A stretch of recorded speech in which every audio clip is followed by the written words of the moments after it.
Récemment, nous avons examiné la vie de Joseph et la manière dont Dieu l'a utilisé comme exemple prophétique de ce que ferait le futur Messie lorsqu'il viendrait sur terre en tant que fils de Joseph. Aujourd'hui, nous allons revenir sur l'histoire de Joseph en nous concentrant sur la douleur et les souffrances incroyables qu'il a endurées pendant la majeure partie de sa vie. Malgré ses chagrins, sa vie a finalement été marquée par le pouvoir et le sens, bénissant des millions de personnes. Aujourd'hui, nous allons aborder le sujet de la douleur. Beaucoup de gens ont du mal à comprendre comment un Dieu aimant peut permettre tant de mal et de souffrance dans le monde qu'il a créé. Dans cette discussion, nous examinerons de nombreux versets qui visent à éclairer pourquoi le fait de permettre la douleur dans le monde est un aspect important du plan de Dieu.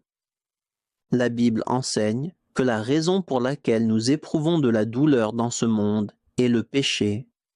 Dieu a permis au péché d'entrer dans la création afin que les humains puissent avoir le libre arbitre.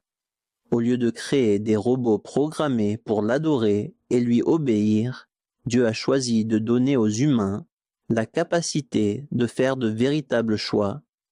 Cela permet une relation réelle avec lui et un amour véritable qui nécessitent tous deux le libre arbitre.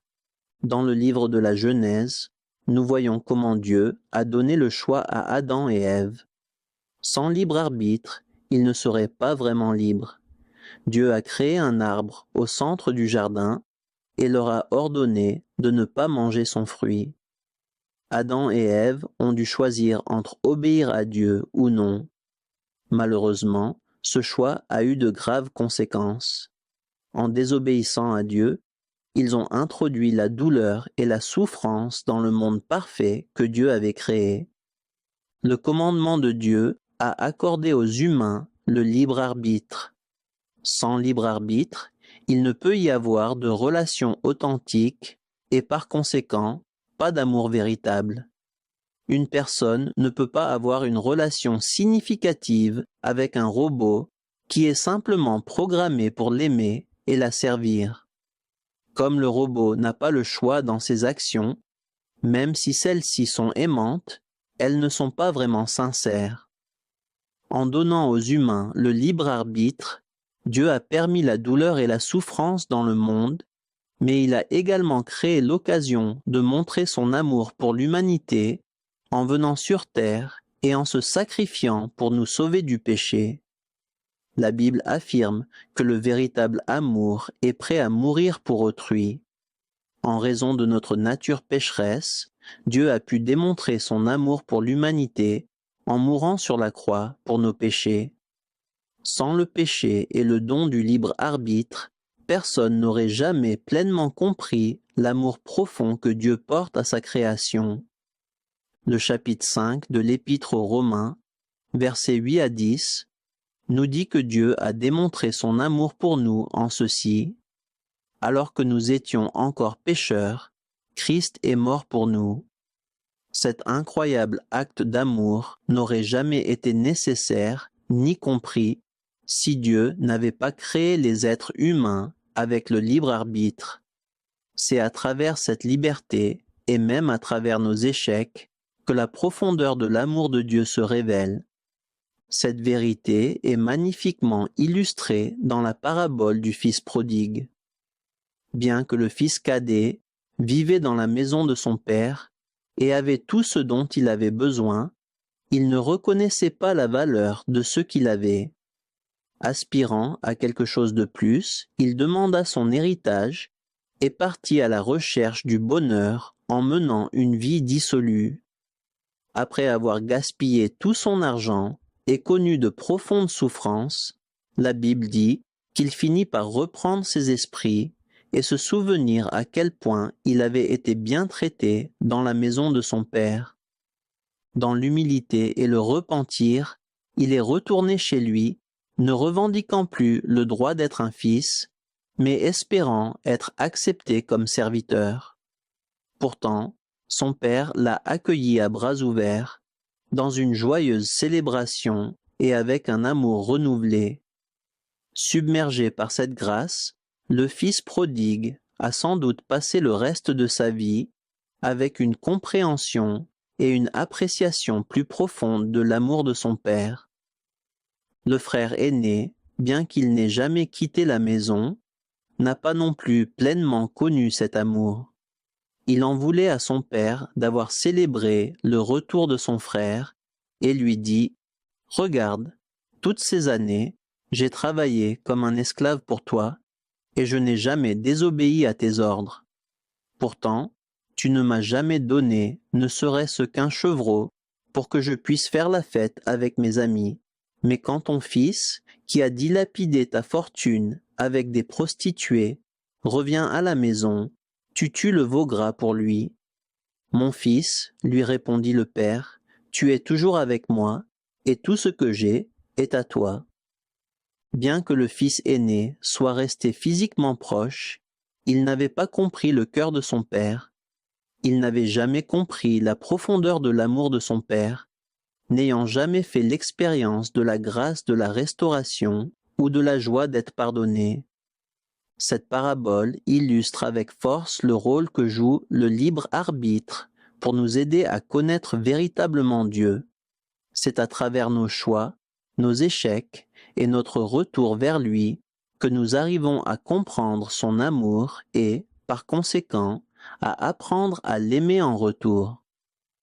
Les êtres humains ont souvent une conception déformée de ce qu'est réellement l'amour véritable. Lorsqu'une mère est trop protectrice envers son enfant et le dorlote, elle ne lui rend pas service. Imaginez une mère qui ne laisserait jamais son enfant en bas âge essayer de marcher de peur qu'il ne se blesse. Imaginez-la nourrissant et faisant tout pour son enfant afin de lui éviter toute souffrance. Ne serait-elle pas en train d'élever un enfant handicapé et invalide? Quel genre de vie cet enfant aurait-il? Il serait incapable de faire quoi que ce soit par lui-même ou de profiter de la vie à cause de la faiblesse que sa mère lui a inculquée. Dieu est amour et il veut nous donner la vraie vie. C'est pourquoi il nous permet d'être fortifiés et façonnés par les épreuves. Écoutez les versets suivants. 2 Corinthiens chapitre 4, versets 16 à 17. Voilà pourquoi nous ne perdons pas courage. Et même si notre être extérieur se détériore peu à peu, intérieurement, nous sommes renouvelés de jour en jour. En effet, nos détresses présentes sont passagères et légères par rapport au poids insurpassable de gloire éternelle qu'elles nous préparent. Paul dit que nos épreuves et nos souffrances actuelles nous permettent d'atteindre la gloire éternelle. Le petit enfant, qui n'est pas choyé par ses parents, peut ne pas comprendre sur le moment pourquoi il ne l'aide pas dans ses épreuves, mais plus tard dans sa vie, il les remerciera de l'avoir rendu si fort et de lui avoir permis de devenir puissant. La vie de Joseph illustre bien ce verset. Elle montre clairement que toutes les souffrances qu'il a endurées, bien qu'elles aient été destinées à lui nuire, ont été utilisées par Dieu non seulement pour lui donner la vie, mais aussi pour donner la vie à des millions d'autres personnes. Chacun de nous devrait affronter ses problèmes et ses épreuves en sachant que cela vaut également pour nous si nous choisissons de vivre pour Dieu. La vie de Joseph a été marquée par des épreuves et des souffrances dont la plupart ne lui étaient pas imputables. Ces difficultés ont commencé lorsque ses frères ont commencé à le haïr à cause des rêves qu'il avait reçus de Dieu. Leur jalousie était si profonde que, lorsque l'occasion s'est présentée, ils l'ont vendu comme esclave. Joseph fut emmené en Égypte et finit par travailler pour un homme riche nommé Potiphar. Plutôt que de céder à l'apitoiement sur soi-même, il choisit de travailler avec diligence et intégrité. Ses efforts furent récompensés et il finit par obtenir un poste élevé en tant que gestionnaire de la maison de Potiphar. Pourtant, malgré sa fidélité et les avantages qu'il apportait à son maître, Joseph fut faussement accusé par la femme de Potiphar et jeté en prison. Même là, Joseph refusa de se laisser envahir par l'amertume. Il continua à servir les autres avec excellence et obtint une fois de plus un poste à responsabilité et de confiance, même en prison. Lorsque deux codétenus firent des rêves troublants, Joseph se soucia suffisamment d'eux pour leur en donner l'interprétation. Des années plus tard, lorsque Pharaon fut tourmenté par des rêves inquiétants, l'un de ses anciens prisonniers se souvint du don de Joseph et lui en parla. Joseph interpréta non seulement les rêves de Pharaon, mais lui offrit également de sages conseils qui impressionnèrent tellement Pharaon qu'il nomma Joseph deuxième personnage le plus important de tout l'Égypte. Joseph fut chargé de gérer les ressources du pays en prévision de la famine à venir. À travers cela, Dieu utilisa Joseph pour sauver non seulement le peuple d'Égypte, mais aussi sa propre famille juive. En repensant aux épreuves de sa vie, Joseph réalisa que Dieu était présent même dans les moments les plus difficiles. Il fit confiance à l'amour de Dieu et ne douta jamais de lui. Écoutez ces paroles puissantes que Joseph adressa à ses frères qu'il avait vendus comme esclaves. Genèse chapitre 50, versets 18 à 21. Ses frères vinrent en personne se jeter à ses pieds en disant « Nous sommes tes esclaves ». Mais Joseph leur dit « N'ayez aucune crainte. Suis-je à la place de Dieu ? Vous aviez projeté de me faire du mal, mais par ce que vous avez fait, Dieu a projeté du bien en vue d'accomplir ce qui se réalise aujourd'hui pour sauver la vie à un peuple nombreux. Maintenant donc, n'ayez aucune crainte, je pourvoirai à vos besoins ainsi qu'à ceux de vos enfants. » Ainsi il les rassura et toucha leur cœur par ces paroles. En tant que chrétiens, nous devons également avoir confiance que Dieu utilisera nos souffrances et nos douleurs pour notre bien, pour le bien des autres et pour sa gloire. La Bible nous donne une promesse à ce sujet que nous ne devons pas oublier. Romains chapitre 8, verset 28. Nous savons en outre que Dieu fait concourir toutes choses au bien de ceux qu'il aime, de ceux qui ont été appelés conformément au plan divin. Les chrétiens ne devraient pas être surpris lorsqu'ils sont confrontés à de nombreux problèmes dans la vie. Écoutez ce que l'apôtre Pierre écrit, 1 Pierre chapitre 4, versets 12 à 16. Mes chers amis, ne soyez pas surpris d'avoir été plongés dans la fournaise de l'épreuve, comme s'il vous arrivait quelque chose d'anormal. Au contraire, réjouissez-vous, car vous participez aux souffrances de Christ, afin d'être remplis de joie quand il paraîtra dans toute sa gloire. Si l'on vous insulte parce que vous appartenez à Christ, heureux êtes-vous, car l'Esprit glorieux, l'Esprit de Dieu, repose sur vous. Qu'aucun de vous n'ait à endurer une punition parce qu'il aurait tué, volé ou commis quelque autre méfait, ou encore parce qu'il se serait mêlé des affaires d'autrui. Mais si c'est comme chrétien qu'il souffre, qu'il n'en éprouve aucune honte, qu'il fasse au contraire honneur à Dieu en se montrant digne de ce nom. En tant que chrétien, certaines des épreuves auxquelles nous sommes confrontés ne sont pas dues à nos péchés, mais à notre justice. Ces épreuves prennent souvent la forme de persécution lorsque nous suivons le Christ. Joseph, par exemple, a beaucoup souffert alors qu'il aimait Dieu et son prochain dans tout ce qu'il faisait. L'apôtre Pierre enseigne que souffrir pour le Christ est une bénédiction et que nous devons nous en réjouir. Ceux qui souffrent pour le Christ partagent ses souffrances et son œuvre, et ils seront récompensés. L'Esprit et la gloire de Dieu reposent sur ceux qui endurent des épreuves pour son nom. Dans le livre de l'Apocalypse, 7 lettres sont adressées à 7 types d'églises différentes. Parmi celles-ci, 5 sont réprimandés et appelés à se repentir. Seules 2 églises, Smyrne et Philadelphie, ne font l'objet d'aucune critique. Parmi elles, une seule est décrite comme spirituellement forte, l'église de Smyrne. Smyrne est qualifiée de spirituellement riche, bien qu'elle soit l'église la plus persécutée des 7. Il convient également de noter que les 2 églises fidèles étaient parmi les plus pauvres financièrement. Cela montre que ceux qui souffrent pour le Christ et endurent la persécution pour son nom ont reçu la possibilité de devenir véritablement riches sur le plan spirituel et qu'ils doivent s'en réjouir. La Bible nous exhorte à suivre l'exemple de Jésus et il est évident que sa vie a été marquée par la souffrance. 1 Pierre chapitre 2, versets 21 à 23. C'est à cela que Dieu vous a appelés, car Christ aussi a souffert pour vous, vous laissant un exemple pour que vous suiviez ses traces.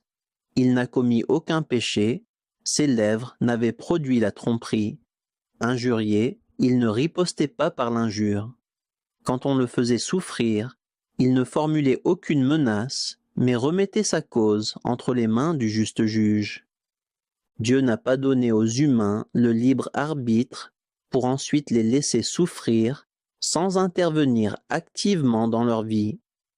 Au contraire, il est venu sur terre sous forme humaine pour s'identifier à notre souffrance et la vivre lui-même afin de nous en libérer.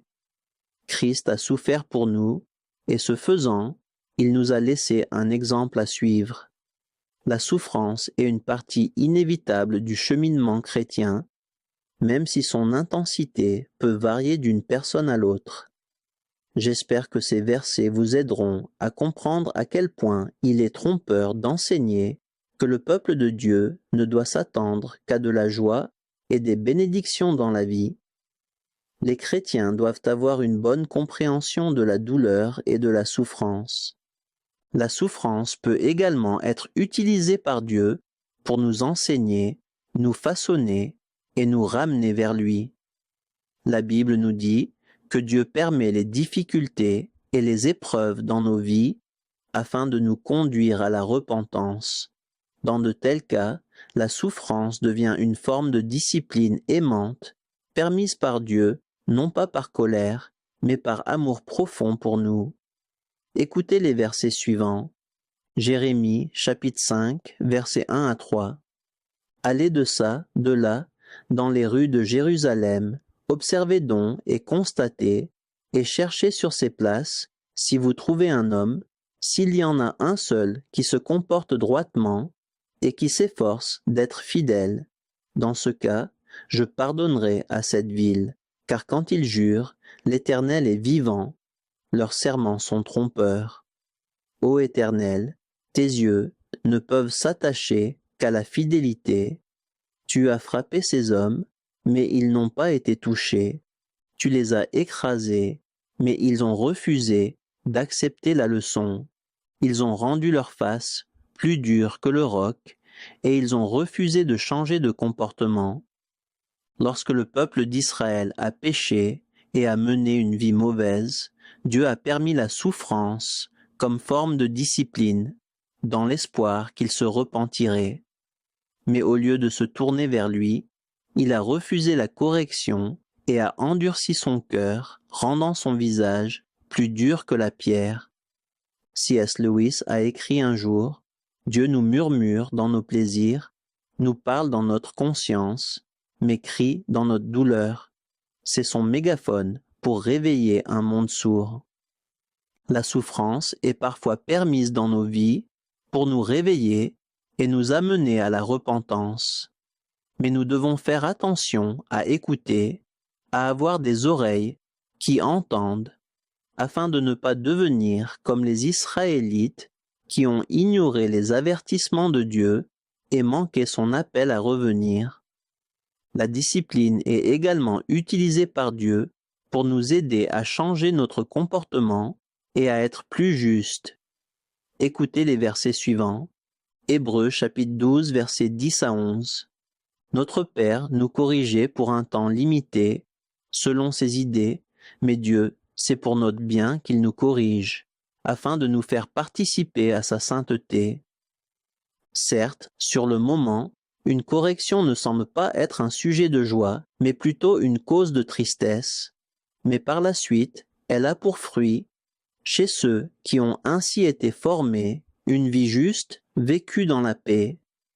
La douleur peut être utilisée par Dieu pour nous transformer. Parfois, c'est le seul outil capable de briser l'orgueil et de le remplacer par une véritable humilité. Lorsque tout va bien dans la vie, nous pouvons tomber dans l'illusion que nous contrôlons tout et que nous sommes plus vertueux que nous ne le sommes en réalité.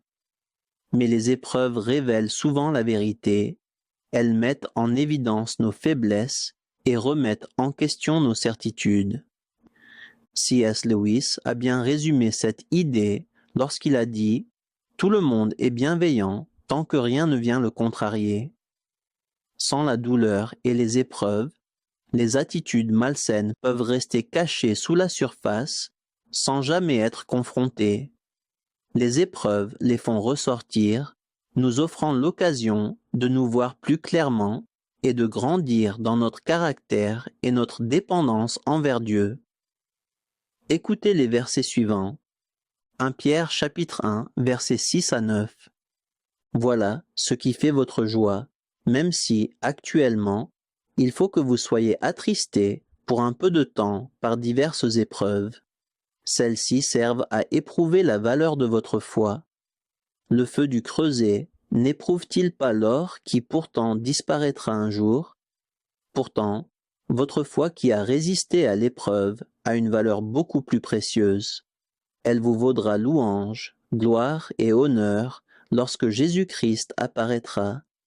Jésus, vous ne l'avez pas vu, et pourtant vous l'aimez, mais en plaçant votre confiance en lui sans le voir encore, vous êtes remplis d'une joie glorieuse et inexprimable, car vous obtenez en retour votre salut, qui est le but de votre foi. Les épreuves nous aident à grandir dans notre foi, qui est bien plus précieuse que l'or. Comme des enfants, nous ne comprenons souvent pas les bienfaits de la souffrance et des épreuves. La parole de Dieu dit que traverser des épreuves renforce notre foi, qui est bien plus précieuse que quiconque ne peut le comprendre. L'exercice physique et le travail acharné sont souvent douloureux, surtout au début, mais avec le temps et la persévérance, ils deviennent plus faciles. Ceux qui développent leur force physique et leur endurance profitent non seulement d'une vie plus épanouie, mais sont également mieux équipés pour aider les autres. Un homme, lors d'un voyage en Thaïlande, en a fait l'expérience.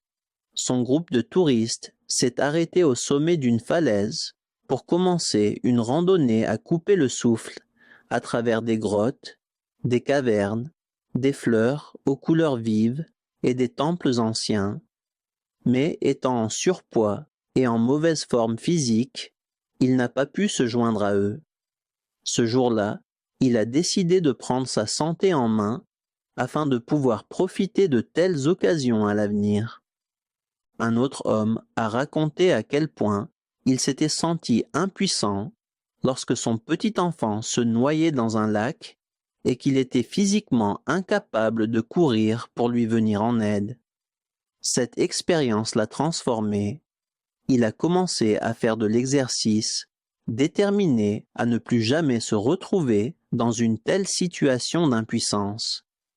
De la même manière, Dieu utilise les épreuves et les expériences douloureuses pour nous façonner spirituellement, non seulement pour notre propre croissance, mais aussi pour que nous puissions être forts et prêts à servir et à aider ceux qui nous entourent.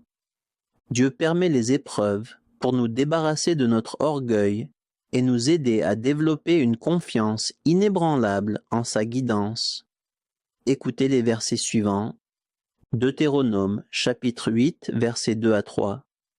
N'oublie jamais tout le chemin que l'Éternel ton Dieu t'a fait parcourir pendant ces 40 ans dans le désert, afin de te faire connaître la pauvreté pour t'éprouver. Il a agi ainsi pour découvrir tes véritables dispositions intérieures et savoir si tu allais ou non obéir à ses commandements. Oui, il t'a fait connaître la pauvreté et la faim, et il t'a nourri avec cette manne que tu ne connaissais pas et que tes ancêtres n'avaient pas connue. De cette manière, il voulait t'apprendre que l'homme ne vit pas seulement de pain, mais aussi de toute parole prononcée par l'Éternel. L'un des problèmes liés à une vie tranquille est que nous pouvons être tentés de croire que nos bénédictions sont le fruit de nos propres efforts. Ceux qui vivent dans le confort et l'abondance ne se tournent souvent pas vers Dieu. C'est ce que Jésus voulait dire lorsqu'il a déclaré qu'il était difficile pour un homme riche d'entrer dans le royaume de Dieu.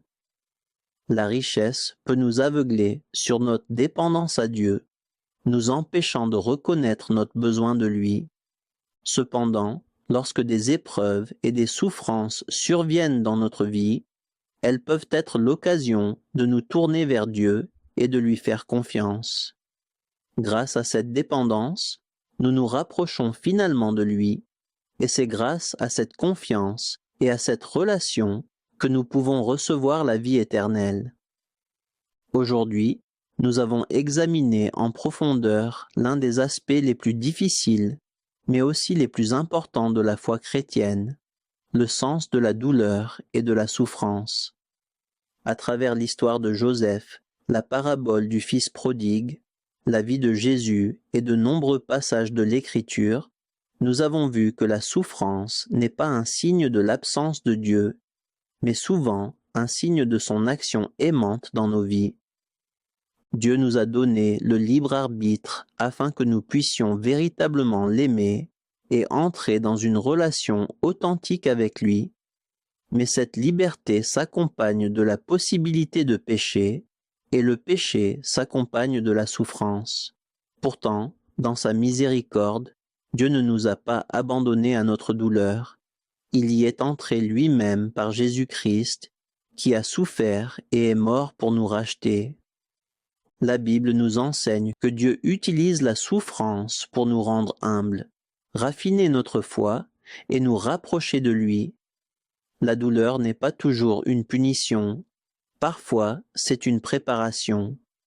Les épreuves peuvent briser notre orgueil, révéler notre dépendance, approfondir notre confiance et façonner notre caractère. Comme Joseph, nous ne comprenons pas toujours les raisons de notre souffrance sur le moment, mais si nous restons fidèles, nous verrons un jour comment Dieu a utilisé tout cela pour le bien. Comme nous le rappelle Romains chapitre 8 verset 28, « En toute chose, même dans la souffrance, Dieu œuvre pour notre bien éternel. Que Dieu vous bénisse, vous et votre famille. »